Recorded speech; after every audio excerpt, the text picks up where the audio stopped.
uma grande queixa dos filhos é de não se sentirem ouvidos também pelos pais e compreendidos pelos pais. E vice-versa, né? Mas, assim, os filhos, às vezes, se sentem desconectados. Aí os pais estão no celular, estão trabalhando. Hoje, com o home office, é um desafio grande. As pessoas não têm mais limite e horário para trabalhar.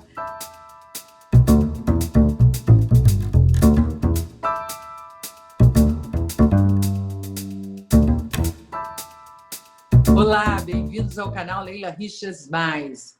Nossa entrevista hoje é sobre conversas difíceis e como conduzi-las com sabedoria, seja no trabalho ou em família.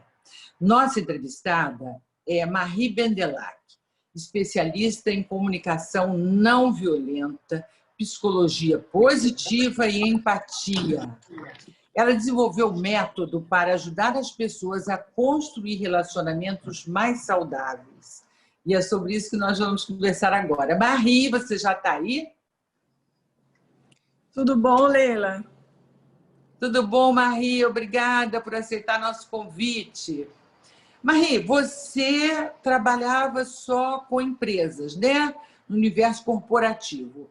E aí você resolveu criar um método para orientar relações familiares, né? O que levou você a isso? Foi a pandemia? Foi o estresse das pessoas nesse momento, com medo da morte, confinadas, né? Fica tudo muito mais difícil, né? A relação também fica difícil.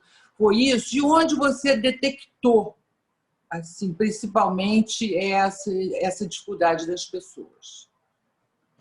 Sim, na verdade eu tenho um histórico mais corporativo porque eu fui executiva durante 18 anos, então era o ambiente que eu me identificava, de trabalhar com profissionais, né, com executivos, geralmente de grandes empresas. E além disso, a comunicação não violenta não era conhecida nas corporações, né, e tudo começou assim um pouco por acaso, assim. Eu tive um primeiro cliente que estava numa negociação bilionária, né, de contrato bilionário com uma grande empresa, e estava atrapalhando a forma dele se posicionar, enfim, uma forma um pouco contundente, estava atrapalhando a negociação. A empresa, muito preocupada, me pediu para fazer um trabalho com ele de acompanhamento, enfim. E aí eu percebi que essa pessoa precisava da comunicação não violenta, então intuitivamente eu introduzi isso para ele, e foi assim, em 4 reuniões, gerou uma transformação incrível, que o diretor superintendente me mandou mensagem: Marie, o que você fez com ele é outra pessoa, está transmitindo paz para a gente, para o cliente, para a liderança, para a equipe.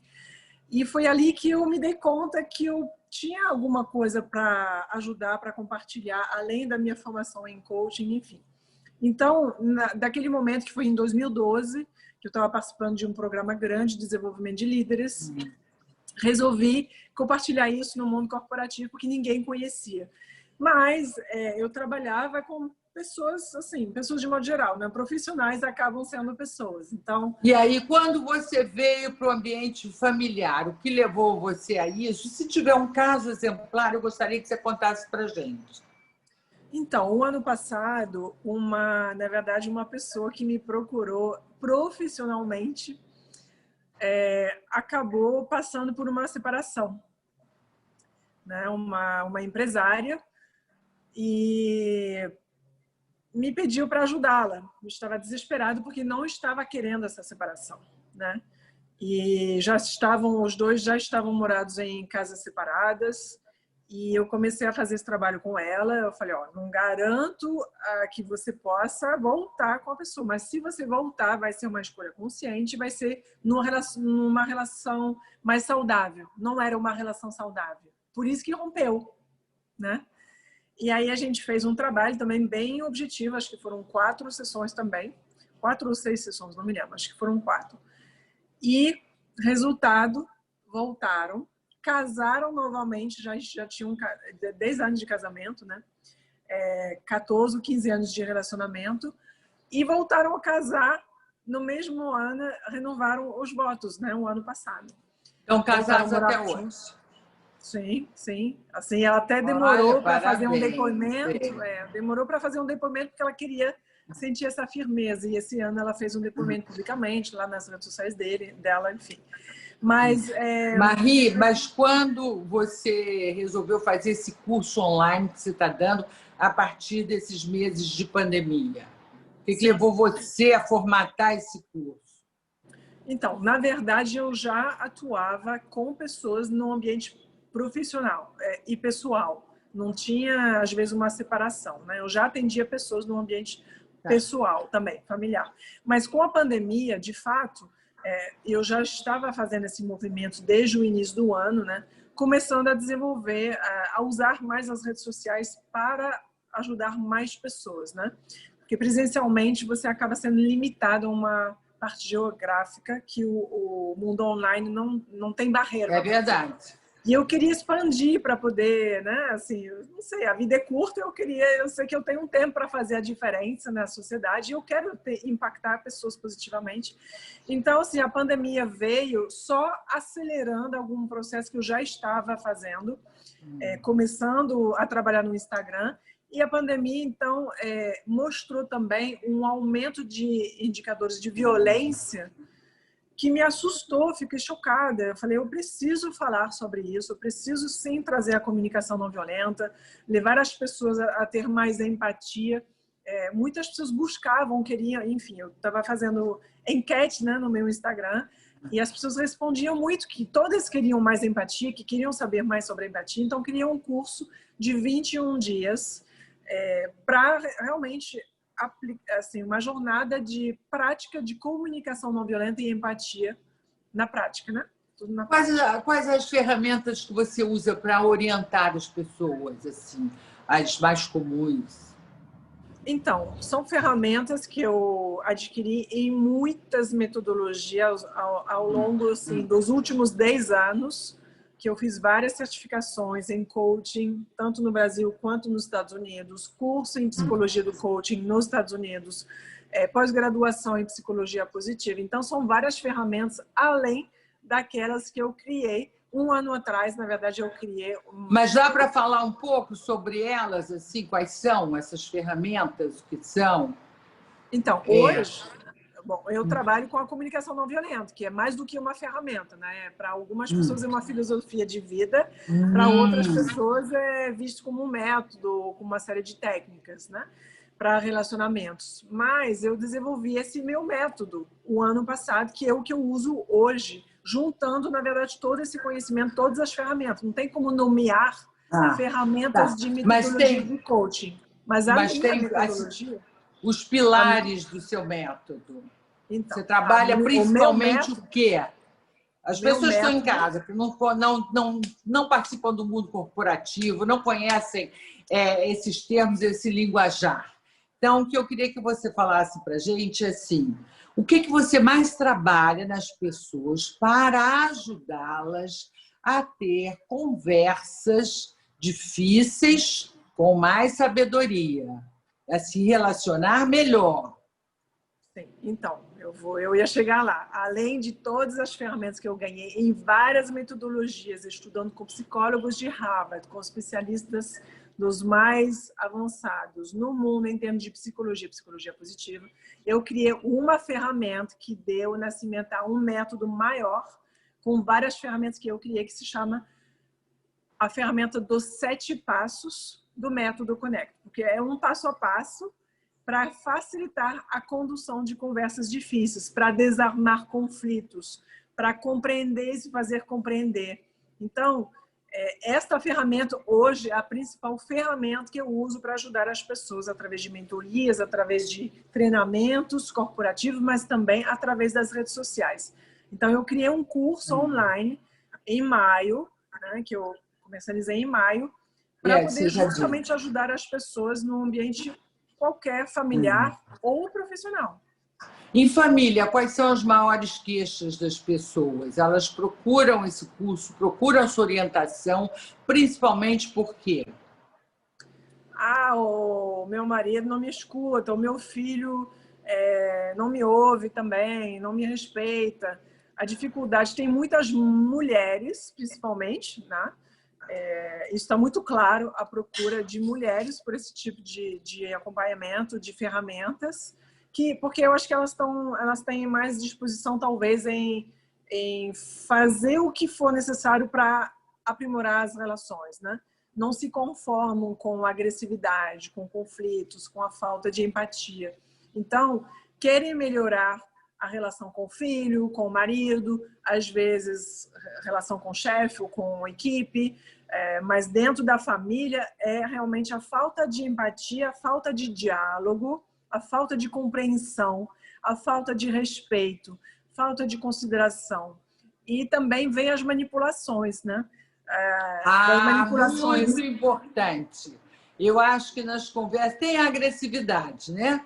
E saber lidar com isso é muito importante. Saber lidar com a raiva também, da sua e a do outro. Mas manipulação numa conversa, eu acho que é a coisa mais difícil de detectar e de conseguir transformar isso em alguma coisa positiva, né? Sim, aí por isso que eu criei outro curso que se chama Liberte Seu Poder, para acessar nossa potência diante de uma manipulação e se libertar disso, né? Então, dá um exemplo para a gente, Marie, por favor. Dá um exemplo de uma bela de uma manipulação numa conversa entre um casal, por exemplo.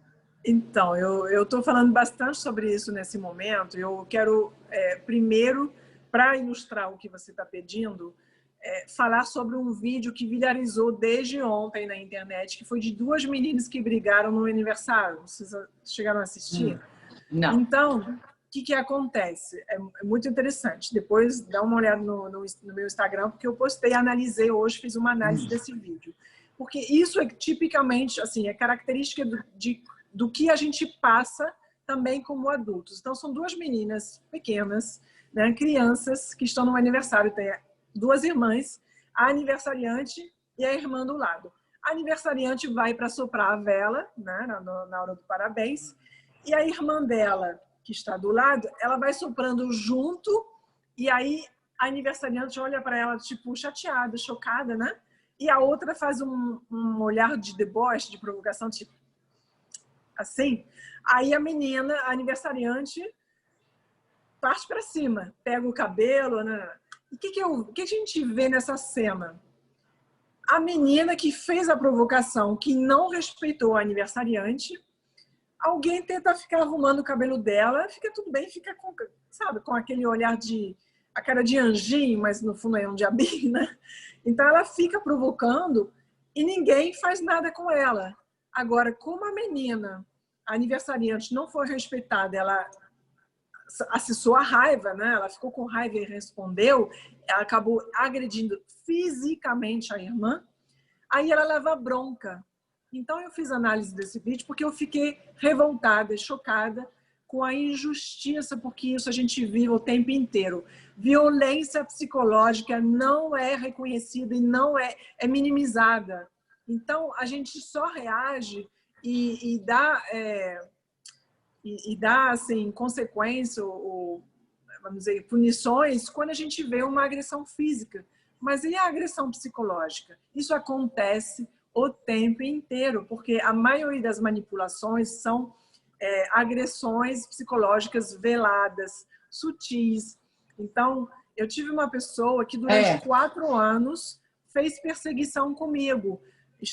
Estávamos em eventos sociais e estava fazendo assim comentários desagradáveis, mas assim, de uma forma muito educada, sabe, com sorriso, mas está falando uma coisa muito desagradável e constrangedora.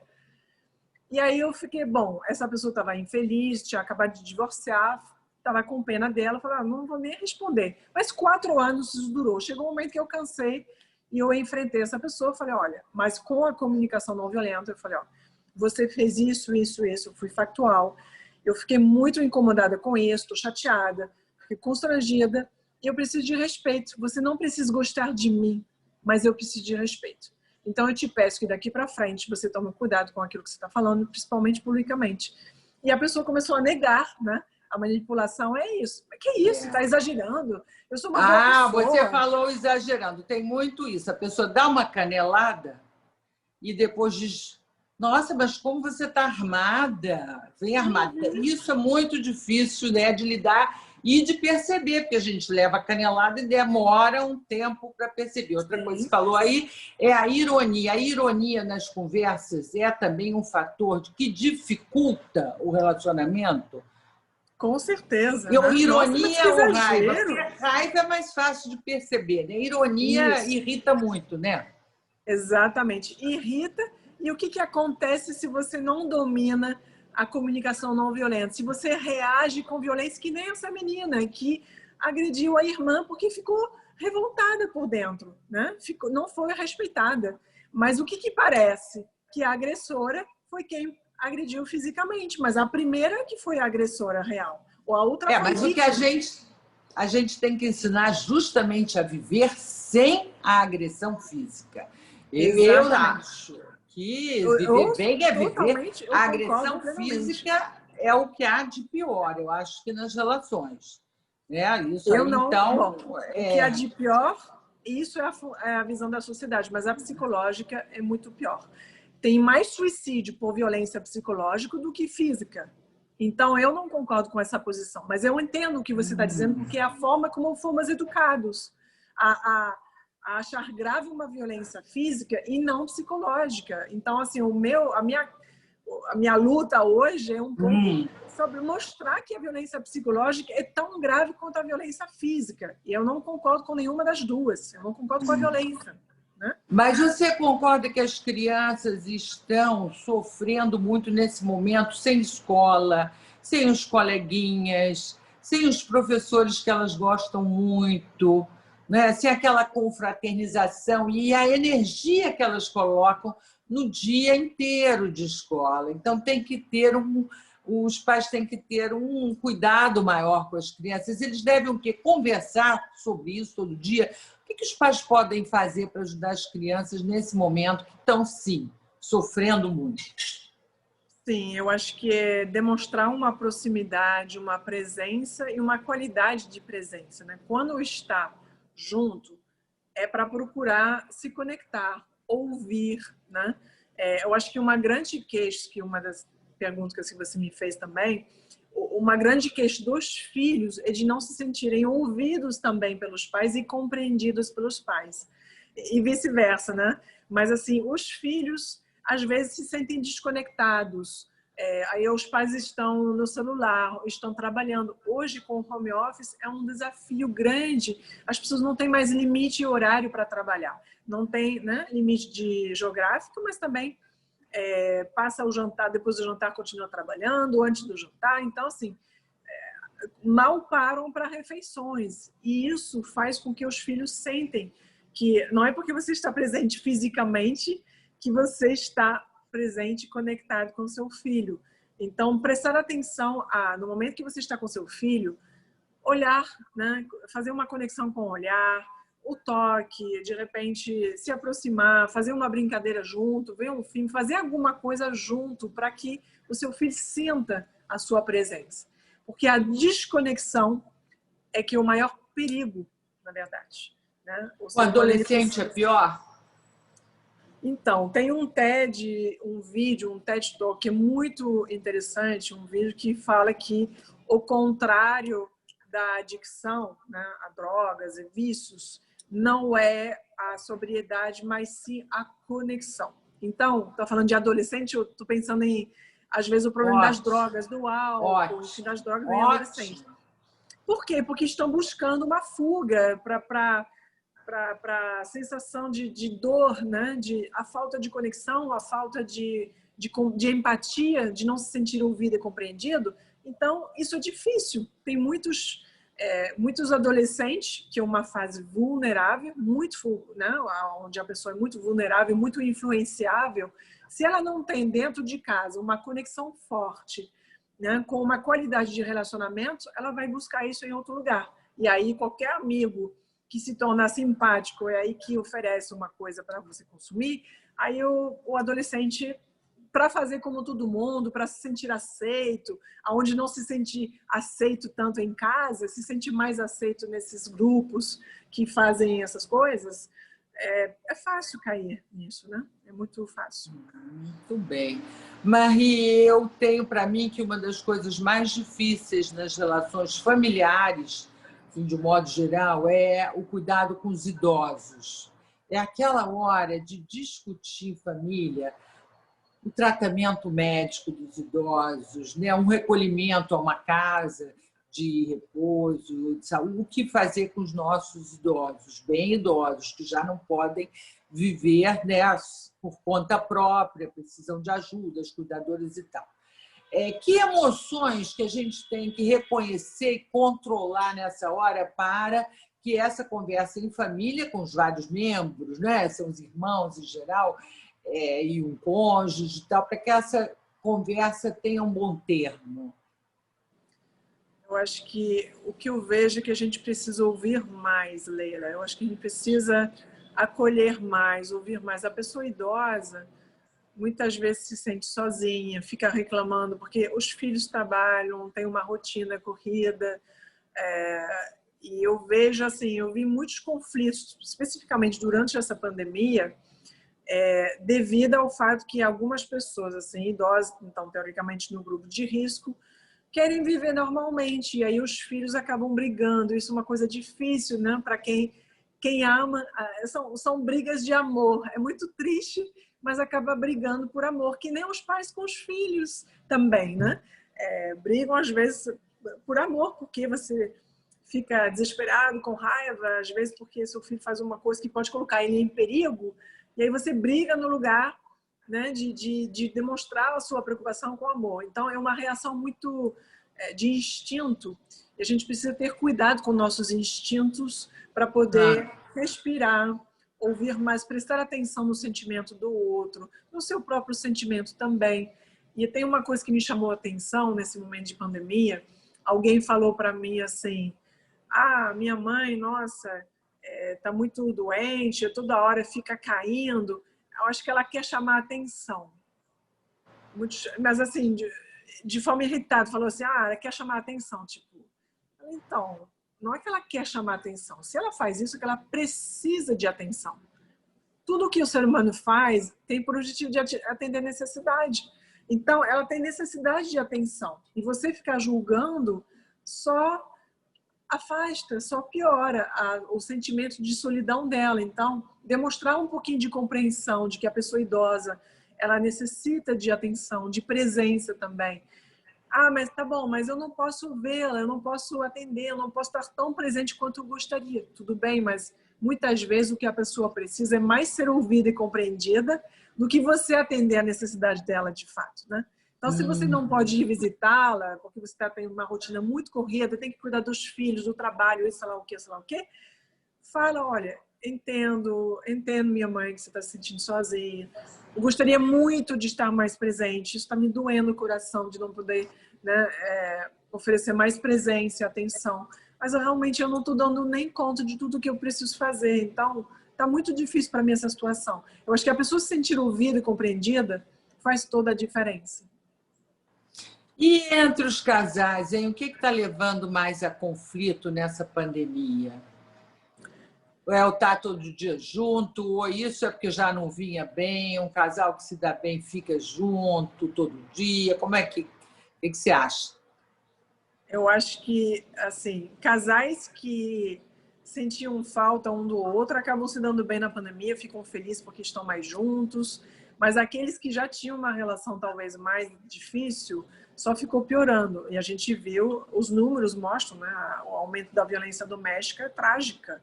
Então, isso significa que essa proximidade, de repente, quando as pessoas estavam com rotina de trabalho mal se vendo, e aí convivendo, né, ficando ainda no casamento, mas sem muito se frequentar, na hora que a gente tem que conviver no mesmo espaço, às vezes pequeno, né, ficar confinado já é difícil, já gera tensão.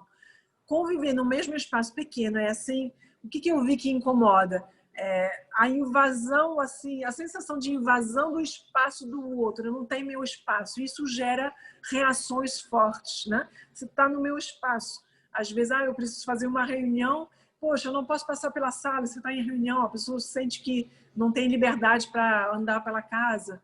a outra fica irritada porque está falando alto enquanto está em reunião com o chefe, os filhos também que ficam toda hora chamando atenção, enfim. Então, essa falta de espaço de liberdade que tem gerado muitas tensões. E aí tem coisas mesmo, né? A violência doméstica aí é mais profunda, realmente já tem algumas dificuldades na relação que talvez foi evitado por não se ver tanto, né? Quando a gente não se vê tanto, então tem menos coisa, mas tem que conviver aí, tudo que era ruim acaba piorando, vamos dizer. Marie, é muito comum dificuldade de relação entre vizinhos. Você já foi procurada por isso? Bom, aqui neste meu prédio, eu vi assim já dificuldade. Pessoas têm se queixado, sim, às vezes de barulhos de vizinhos, às vezes é o cachorro que late. Eu acho que é uma das coisas, assim, tem as brigas de condomínio, né, de reunião de condomínio, inclusive já escrevi sobre isso. Eu acho que a convivência, a boa convivência é uma coisa difícil, né? São tantas culturas, educações diferentes, tem personalidades diferentes. Então, assim, às vezes é o barulho das crianças correndo, fazendo, né, barulho no chão e que incomoda o vizinho de baixo. Enfim, a convivência é difícil, a gente precisa de respeito, né? Mais empatia, mais respeito, porque a gente tem que procurar satisfazer as nossas necessidades sem ser ao custo das necessidades do outro. É isso que a gente precisa aprender a fazer, né? Então é importante desenvolver uma capacidade de dialogar. E tem um vídeo muito interessante que mostra uma cena entre vizinhos, onde a vizinha está com o bebê em casa que não para de chorar, a mulher está exausta e o vizinho toca guitarra, fica acordando o bebê que fica gritando, chorando, a mulher não aguenta mais, chega lá agressiva, agredindo o vizinho. E aí tem são dois vídeos, na verdade, que mostram a cena com a comunicação não violenta e com a comunicação violenta, né? Comunicação não violenta de um lado e violenta do outro lado. Então, na cena da comunicação violenta, o vizinho reage com agressividade também, sem empatia. Ah, mulher é tudo maluco, sei lá o quê, é TPM? Enfim, fica provocando, né? Fica com ironia, o que só acaba piorando a situação. Na cena que foi gravada aqui, a mesma situação, mas com a comunicação não violenta, o vizinho ouve, recebe a agressão e tenta compreender. E isso tem a ver com exatamente os 7 passos que eu ensino do método Connect, que é começar com curiosidade. Se alguém está te agredindo, assim, procura compreender por que a pessoa está fazendo isso. Peraí, o que está acontecendo? Deixa eu entender, né? Mas a nossa tendência, o nosso instinto é revidar, é responder com a mesma agressividade, porque é um mecanismo de defesa, né? A gente precisa, assim, somos seres que temos essa capacidade de evoluir, de ser mais consciente, de ter reações mais conscientes e menos automáticas, menos de instinto. Então, a gente pode aprender isso treinando com esse passo a passo. É muito mais fácil que a gente imagina. Rapidamente a gente vira a chave e isso faz toda a diferença. Bom, por isso o curso faz sucesso, É porque é mais fácil, é melhor conviver bem, né? É sempre melhor você conviver bem do que... E o mais difícil é impor o limite, né? Até que ponto eu deixo o meu vizinho solto, me chatear, e até que ponto eu tenho que impor o limite para isso não ocorrer ou não ocorrer de novo. São relações delicadas, né? Mas como a gente vai encontrar todo dia, às vezes eu penso, não, com esse eu não posso brigar, porque se o elevador quebrar, eu vou ter que passar pela casa dele. Então, eu sempre lembro disso. Ô, Marie, o que a gente não pode fazer de jeito nenhum numa conversa difícil de trabalho? Qual é a postura que a gente não deve assumir de jeito nenhum? Julgar o outro, julgar, criticar, rotular. Né? Isso acontece muito. Nossa, mas você é muito irresponsável, ou você é muito irônico, você é alguma coisa assim. Né? 2 palavras também que tem que evitar, sempre e nunca. Você nunca entrega na hora. Você sempre chega atrasado. Esse tipo de palavras gera reação no outro, né? Então, no lugar disso, a gente pode descrever, olha, você chegou 3 vezes atrasado essa semana, fiquei chateado porque eu estou preocupado, né? Essa pontualidade é importante para mim. Se teve algum problema, enfim, você pode perguntar. Então, assim, eu estou estimulando as pessoas a ser mais curiosas, a fazer mais perguntas, a tentar investigar por que as pessoas agem como elas agem. Porque, de modo geral, as pessoas não fazem contra você, não fazem por mal, né? E a gente tende a achar que a pessoa faz por mal, a gente já começa a julgar. Então, o que eu percebi com esses 10 anos de experiência lidando com pessoas e com conflitos é que a maioria dos conflitos podem ser desarmados com uma curiosidade, que é o primeiro passo do método Conecta. Você ser curioso. Por que você fez isso? Por que você chegou 3 vezes atrasado? Se tem algum problema em casa, se tem alguma dificuldade. Enfim, se você está disposto para ouvir, compreender, no lugar de já começar a dar um feedback, a julgar, a criticar.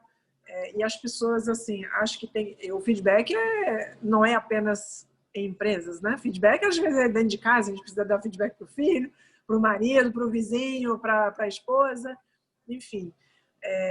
Então, a gente tem que ter essa capacidade de expressar aquilo que nos incomoda, mas o que eu percebi, é por isso que eu criei os 7 passos, é que antes de dizer o que incomoda, é importante procurar investigar por que a pessoa fez aquilo, para você entender, porque tudo tem motivo. E quando você entende e ouve o outro vai ser mais disposto para te ouvir depois. Marie Bendelac, como é esse curso? Agora fala um pouquinho do Conecta 21. Sim, Conecta 21 dias. É um curso online? Quantos dias? Como é? É um curso online que é gravado, são 21 videoaulas, tá? Bem objetivas, porque, assim, eu experimentando alguns formatos de curso online, eu vi que aulas de 1 hora, muitas vezes eu não estava conseguindo cumprir, então eu desistia. Então, eu procurei fazer um curso bem viável, sabendo que as pessoas têm pouco tempo, né? Tem jornadas extensas. Então, 21 dias por quê? Porque o período mínimo para você criar um hábito, né? E a gente está falando de mudança de comportamento. Então, se eu quero começar a ouvir mais, e no lugar de ter um reflexo de revidar, porque eu quero agir de forma diferente, eu preciso já começar a mudar meus hábitos, né? O reflexo, mudar os reflexos. Para mudar um reflexo, preciso de 21 dias no mínimo. Então, eu criei essa jornada de 21 dias, com uma metodologia de aprendizado acelerada e alta aplicabilidade, com exercícios práticos diários. Cada mini aula tem um exercício no final, porque quando a gente faz exercícios, a gente assimila em torno de 80% do conteúdo. Quando a gente lê um livro, só 10%. Então, o exercício é a coisa mais potente para você reter o conteúdo. E tem trocas. Então, é um curso gravado de 21 dias, que tem também, como são 3 semanas, tem 4 mentorias ao vivo comigo também, no curso Conecta 21 dias. Muito bem, Marie, muito obrigada pela sua participação. Marie Bendelac, que é especialista em comunicação não violenta, psicologia positiva e empatia. E o curso é Conecta 21, não é isso? Conecta 21 dias. Foi um grande prazer estar com você. E para você que nos assiste, muito obrigada pela audiência. Se inscreva no canal, volte sempre. Semana que vem tem mais. Obrigada. Se a pessoa quiser, pode entrar no meu Instagram, na bio, tem o link para entrar na lista de espera, porque por enquanto a turma não está aberta, mas devo abrir uma turma ainda até o final do ano, a última turma do ano. Muito bem. Obrigada, muito obrigada. Leila. Muito obrigada a você. Muito prazer.